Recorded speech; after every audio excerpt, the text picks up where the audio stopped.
Do you live here? Well, if I live anywhere, it's nowhere, and this is the place I spend a lot of my time, and I can't deny that I sometimes pass out when I'm in here. Do you have a home? Like, I don't have a home. you're homeless now, yes? I am homeless, yeah. Why are you homeless? That's a tough one. Why am I homeless? Do you have any life skills? I have a lot of life skills. In fact, I pride myself on becoming able to do a lot of different things. I'm good with troubleshooting, with fixing broken systems for computers and stuff.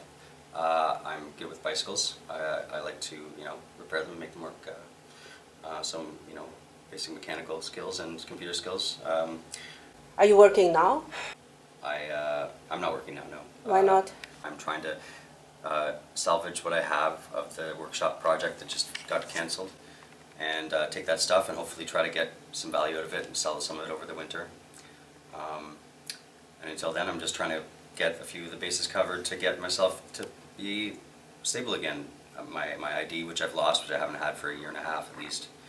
My Ontario Works Welfare, I haven't managed to get it up and going again since I had it in Ottawa, and then I moved back here. Why can't you get welfare? I could, I just have to go do it, and I've got other things. I've got things that I'm not managing to get finished, like clearing this place out. Don't you think it's more important to get Ontario Works? Just as important it is to get my ID together, which is competing with all the things that I'm trying to do. It's hard to focus. I've always had that problem. You have problem of focusing? Yeah. Do you have a disability? Possibly. I know that I'm different than most people. I've had the attention problems of someone with ADD since I've been a kid, and You've been diagnosed?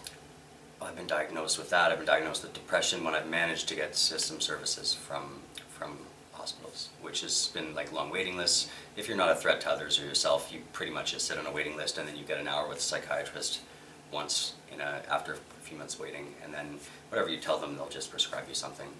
I tried to get a psychologist, and I was having trouble making appointments. It cost me $75 every appointment I missed, and I told him I struggle with being consistent. I don't know what to do about that, and you're punishing me for the problem I'm here for. And he said, doesn't matter, that's the way it works. So I stopped seeing him. And he, by that point, it started telling me the same thing everybody does, which is you just need to be more responsible. And But you're not capable of it. I don't know about responsible. I'm responsible in many ways on my own, like in my values and the way I interact with people. But as far as being consistent and on time and having a schedule that I can keep on like for more than 6 months without eventually having some unstabilization, no, I don't.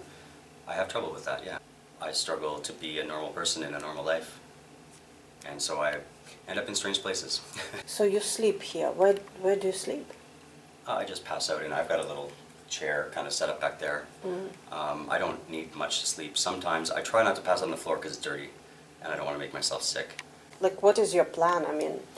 Well, my plan right now is I've had some help getting my taxes redone for previous years because I really didn't declare all of my income properly, and I'm getting more of a return now for some of the reassessments.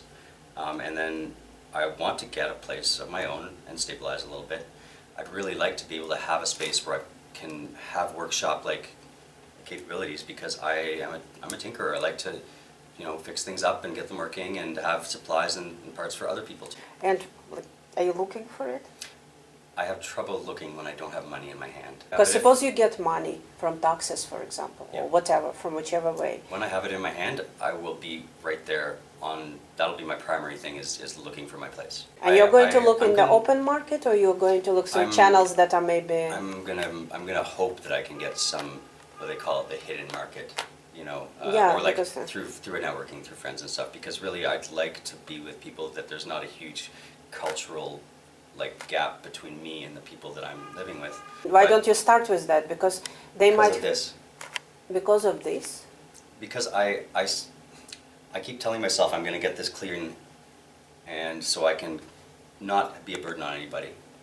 When I'm finished just clearing it out a bit and making it a little better, then I'll be, for Monday morning, going to get the OW. They might have all kinds of programs for emergency situations. I don't And know them, but they might, you know. I mean, I don't feel like I'm in an emergency. It's winter. That's difficult. But it's not like it's not like I'm ever out in the cold, freezing. And this is one of the reasons why I end up here, Yeah, because but like this situation might end any it moment. might any moment, and it could happen without any notice. It can, like any notice. Just somebody comes by and boom, it's gone. Yeah, and then what do you do? Find something else. I know some people that have a campsite that's outdoors, but it's quite well stabilized because they've been there for a while. They've had their issues and their dramas with people that are bad people, but they try to keep it good and they're polite and nice and they help each other out. Somebody goes and finds some day olds from Tim Hortons that they've gotten rid of everything and they bring it all down and everybody has something to eat. So, like, did they invite you, these people? Yeah, I would be quite welcome to come there. They're nice people, and I have gone around and I've not made a bad impression with them. But I don't want to I don't want to move to underneath a bridge to live unless I really need to. Oh, it's an underneath the bridge? It is exactly that, yeah. Yeah, it's an out of the way little place that hasn't been broken up by the city yet, luckily. Ah, so it's a bunch of homeless people who live It's together. a handful, yeah. And I mean, a lot of them have their own problems. There's drugs, there's arrests, there's crime, like the criminal system coming down on them for the things that happen in their lives, and like most of them are really good people, and they don't deserve the what they've been given. Do you think that money is really an answer to your problem? No, money is a temporary thing that it's just a pile of value in a pile. But as far as like renting a house, yeah, that's the solution. You have money, you give them people to What they rent want. the place. That's what they want in Toronto. That's what people want. If I was in a small town, I'm sure I could go around and someone would offer me a place to stay. The money would be nothing. I could just make sure I help out and I'm a good positive influence on the people around me, and everything would be fine. But in Toronto, money is the only way to stay central in the city, So if you without get being pushed out. So if you get money for your rent, right? But you don't want just like a little room. You will not be happy with the room. You want space, which costs a lot of money downtown. You want to be Sometimes. downtown. But what we just tried to do at the workshop for the housing co-op, that was more of a trade of services for the space usage. Do you understand what comes first, what comes next, or do you have problem with it? I have a problem focusing on fixing me, because every time I do that, I usually don't come out ahead. Usually when I get a better situation, it's not because I've taken like a step, an intentional step, and started working on things. Usually things just like kind of slow, just end up better for some reason. Like when I had a stable place to live last, somebody just asked me to help them do renovations, and then when I lost my apartment I was living in, they said, well, why don't you move in? Like, we've got all these extra rooms, and you can help doing the reno while you're there, and we can take your rent out of your paycheck. Just happened to fall into my lap because I was doing some help for them. And I find that I just try to make sure I'm engaging with people. I'm not just hiding in a hole, as much as it might seem like I'm doing that here. And usually when things happen in life, I find that the community around me is what offers me a solution, because I don't know how much I can be different than I am. I've tried being focusing on the things that I need to do to fix my situation in the past, and I'm not good at it. The focusing, I don't know why it's difficult. Same reason why it's been a few more weeks than it should have been, just clearing this place. Yeah, it's even I could do it in half a day. I would just throw things out. I could do it 2 in half a day if I did it. So why don't you do it? But sometimes when I start to work on things and start to clean up, I'll get distracted. My focus is not easy to control. You know what I did yesterday? I tried to clean up, and instead I fixed my lighter, and that took me about an hour and a half to make this work. and I learned a lot about fixing lighters, but that was not what I was supposed to be doing. That's why I'm conscious of people watching me come here, and when I feel like I'm getting scrutiny, I'm very careful. And That's the very fact good. that I'm aware of that is the only reason that this has lasted. So you have your I strategies. have my strategies, and I don't like living like that, but it's also kind of like a, I don't know, it's an exciting challenge sometimes. It's like a weird, you know, Game you're playing. a game almost, and I don't like necessarily being stuck doing that, but when it happens, it's actually satisfying to focus on what I need to do to make it okay and then be successful. And as much as that's like, it's actually funny hearing those words come out of my mouth, it's something that gives some kind of it's a rewarding thing in my life to actually successfully manage something that's ridiculous. You mean beat the system? Yeah, beat the system, yeah. Yeah. It's funny because when I was younger, I was in like the hacker scene, you know, like I liked to make code that, you know, I like to work on computers and know more about them than the people that were running them kind of thing, and to find ways to get past systems and to do things you're not supposed to be able to do. And that stayed with me, even though I don't do that kind of stuff anymore. What effect does it have on you to, like, not to have stability? Does it make you very nervous? You're used to it, or what? Like, what do you feel? I am used to it. I'm used to not having a stable place. The times that I've had stability have been when I've had a full-time job, like doing night shift tech support, and had a one-bedroom apartment to myself, but I wasn't happy there. I never even finished furnishing the place. I had a housewarming party where maybe half of the people that I really wanted to come showed up for. And I remember that place being full of just beer cans and crap because I didn't care. Do you really want stability? I do. There are definitely things that I want. I think I'm unreasonable in the things that I need based on the place in my life that I have, because I don't have the space for a workshop. I shouldn't be taking this many things back and accumulating them. Like, I mean, some of these things are very, very functional. This trailer that I just got is going to make my life a lot easier whenever I have to move stuff around. But why are you thinking about stuff as opposed to getting some room? Are you less important than these broken things? No, I didn't manage my money well, and I had enough for first and last month's rent. Yeah. And I spent a lot of it helping somebody else who was promising to pay me back very shortly because they were going through struggles. Then their life had a lot of problems and they disappeared on me, and now they promised that they're going to pay me back. They owe me $1,000. So when you get the next bunch of money, are you sure something like that would not happen again? I'm going to go right for the place to live because it's winter. Like, have you looked at how much rooms cost, or you always look for alternative situations? With Ontario Works, you can't afford 85% of rooms, at least, probably 95%.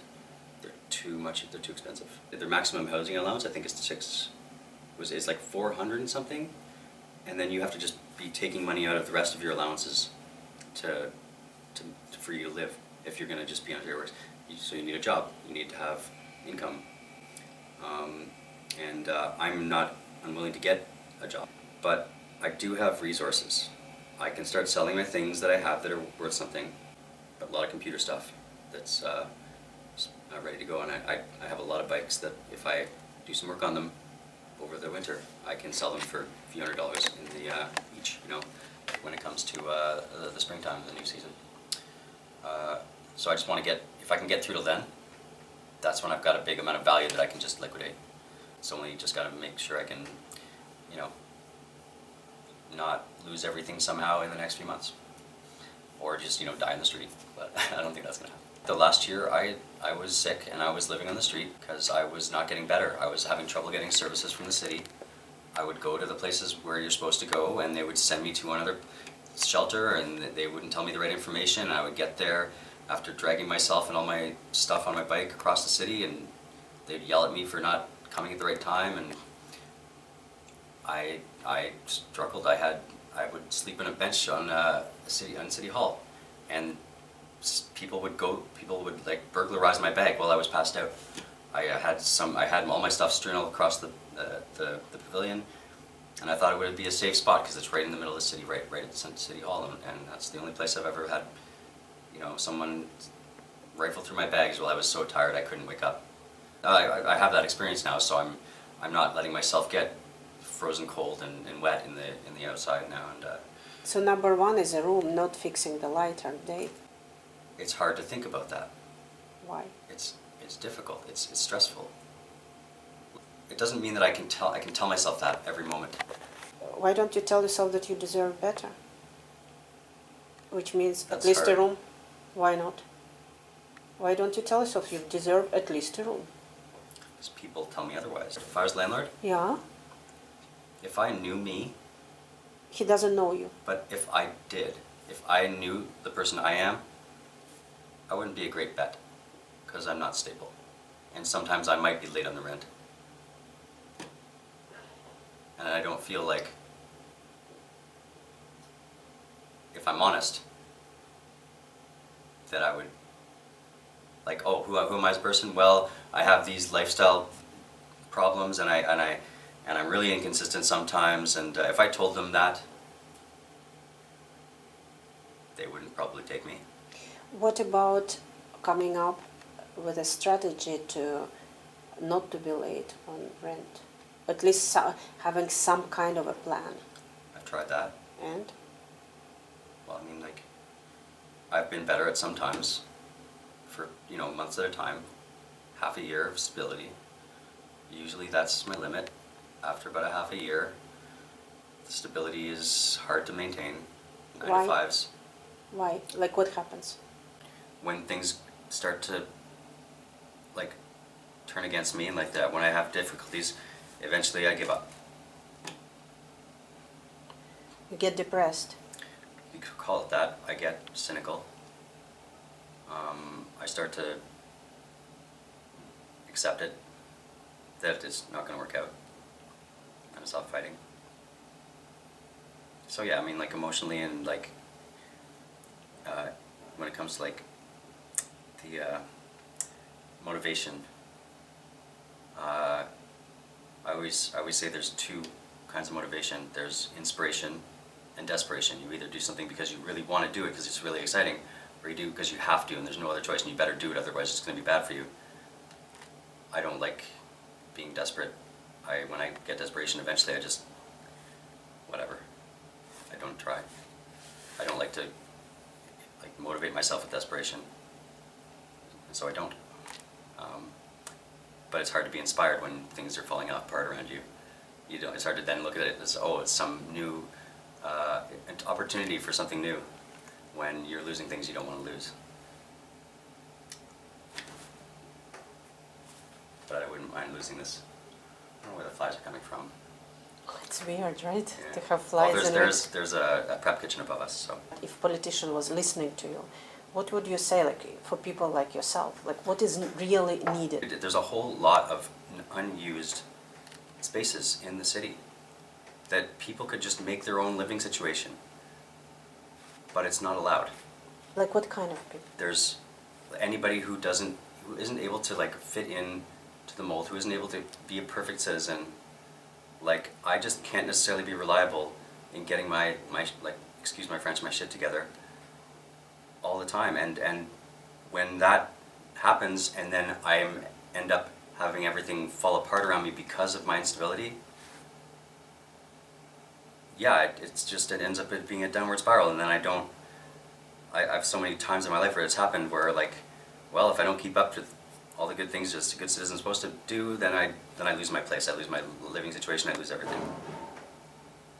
But why can't I just go somewhere and make a little place for myself, some unused piece of land, or some place in some building that nobody uses the building, like here. This is a space that is just happened to be temporarily unused, and it's saved me from last year's happening where I got sick and I had to leave, I had to run away and live with family that I I literally, like, I couldn't do it for more than a month or two, you know. But Yeah. one could argue that this place is completely crazy to live in because it's very dirty. This is better than outside on the cold street. People would say, well, what if he will set up a fire to this place? Like, the guy is not stable, and then he brings a girl who's schizophrenic, just being advocate of the devil. So, Yeah. so how can you, like, prove to people that you can do something positive? Actually, how do people who live here know? Because before I came here, it was strewn with needles and parts, and it's already better than that. Trust me, it's better to have the people that are going nuts and that are having struggles with their life in a warm room than to have them out on the street and then trying to get into every building they can because they're just trying to find a stairwell that they can do their drugs and have a moment of sanity because they're already worked up and they're already struggling like crazy. And if they had somewhere simple like this, then they're not struggling as much. The people were breaking into here all the time, making more of a mess than I've ever had, and that was when they weren't allowed in here at all. And I've gone too far by being here more than I should be, but that's actually been a better impact on the space than before when no one ever came here and people were just breaking into it to do their drugs and then leaving stuff everywhere, messed up, going into other people's lockers, pulling out stuff. That was much more dangerous. I know that some people have things like gasoline cans and stuff like that in these kinds of lockers.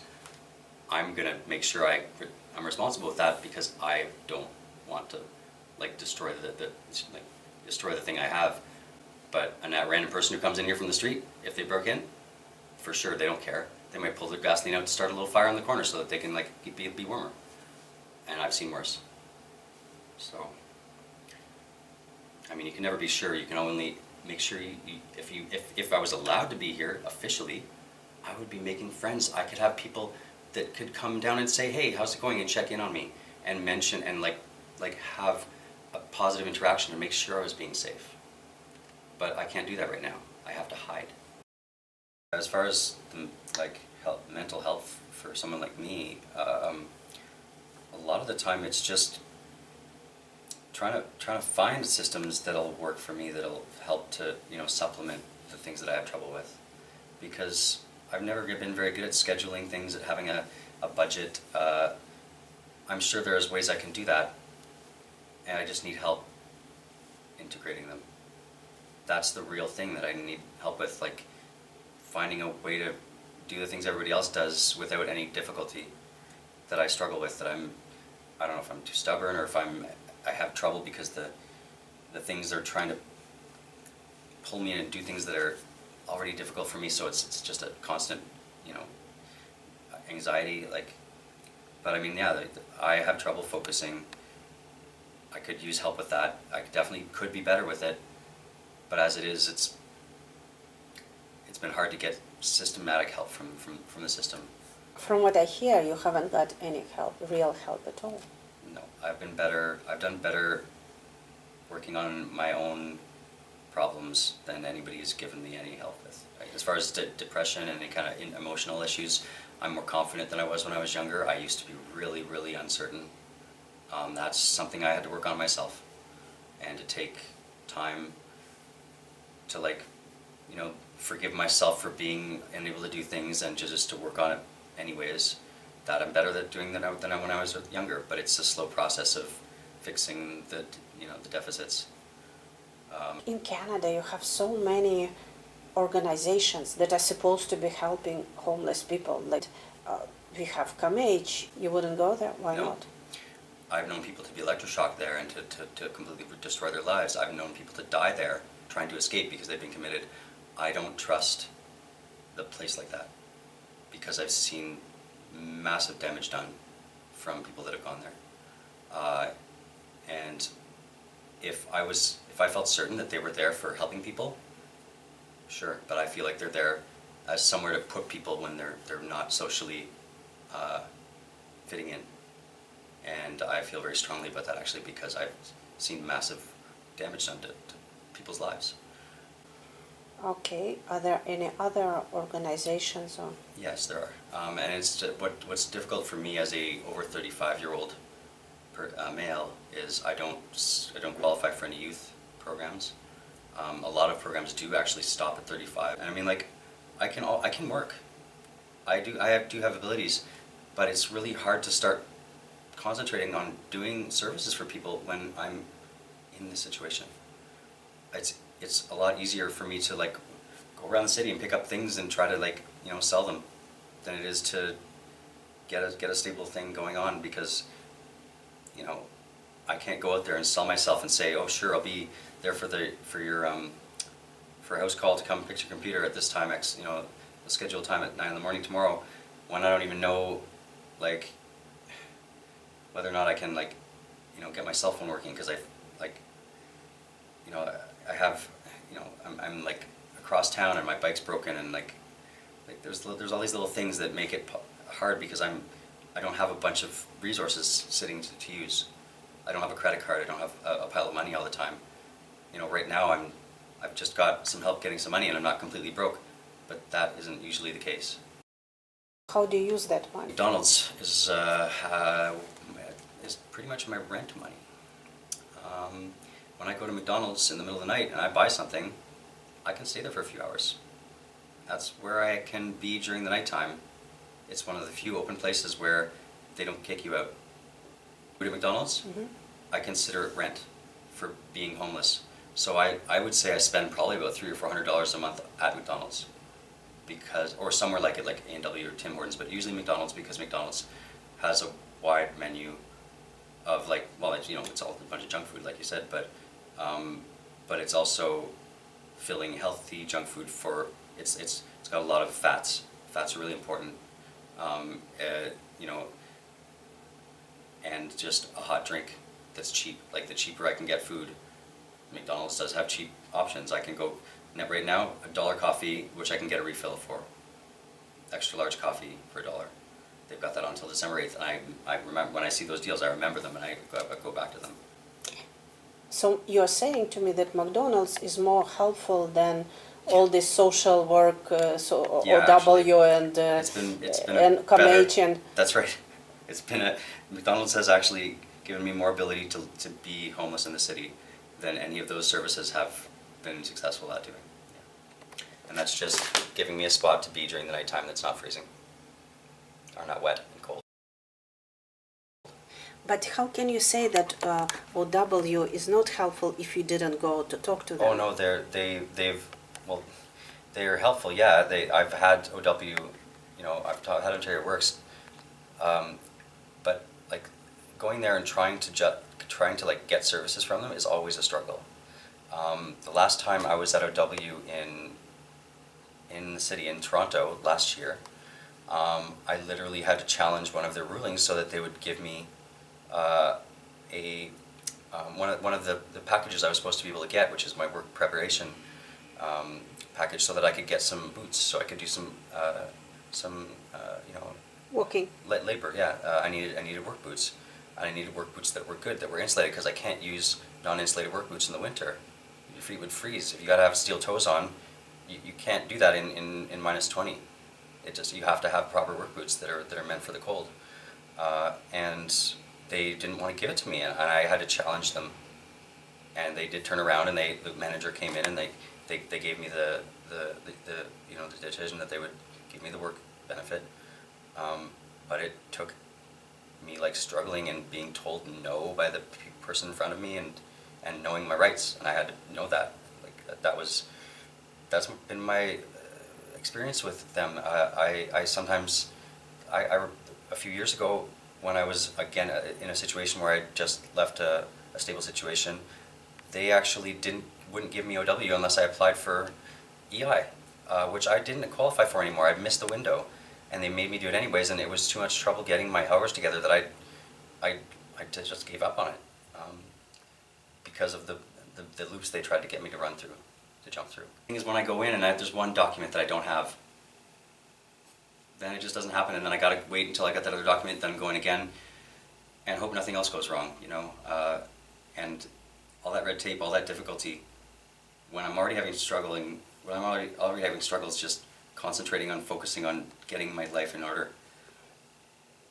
it's discouraging, and I'm already having trouble with the inspiration part of motivating myself. So,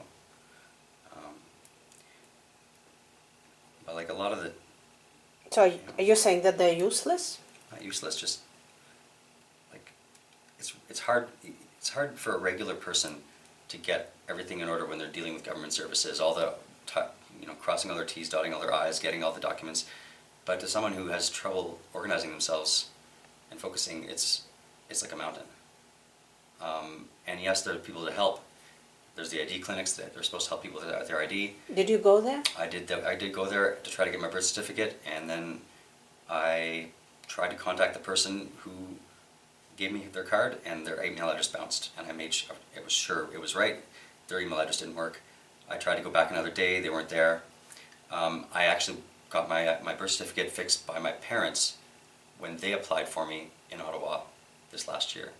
They were more successful getting my ID than I was.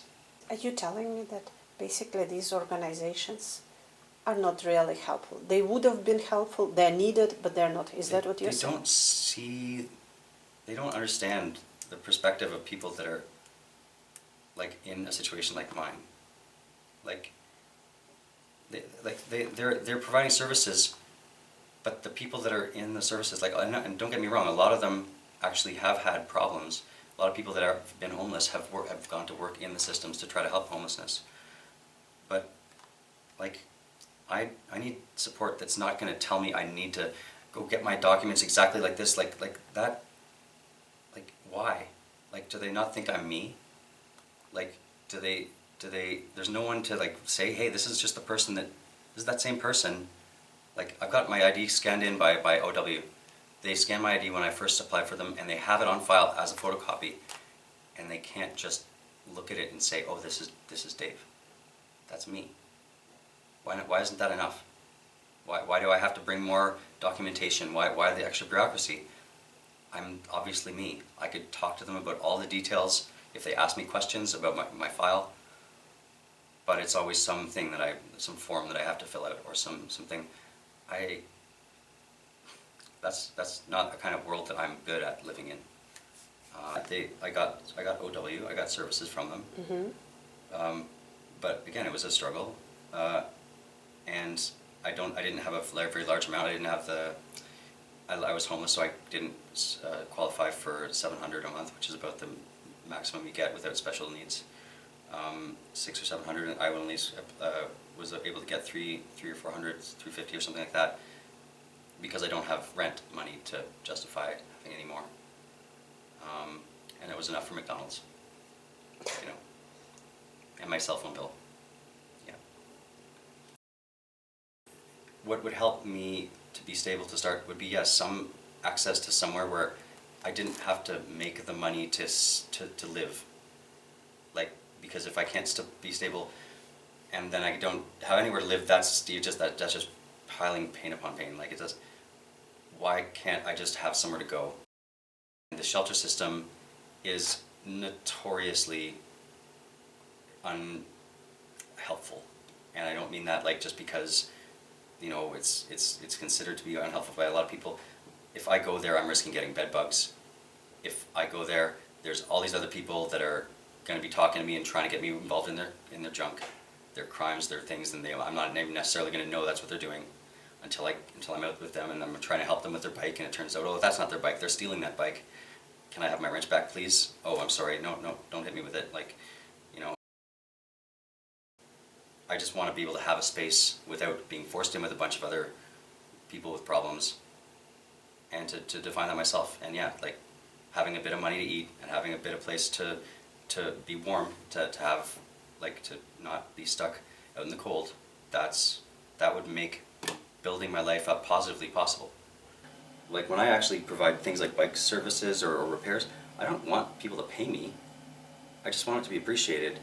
And then when they have things that they can share with me that I need it, then it would be nice if they would, share them too. I know that I might be in my current situation a little more of a burden than the average person, because I need living space. That's the thing I need right now, and some help getting back on my feet and getting the wallet back in the black, or whatever, however you say that. But I mean, it's not like I can't do things that are helpful to people in return. All right, there's a lot of services I can provide. There's a lot of help I can do in almost any kind of work, to be honest, except for managing people, and except for maybe managing myself. So I definitely would take some help on that. And man, this was really satisfying to fix.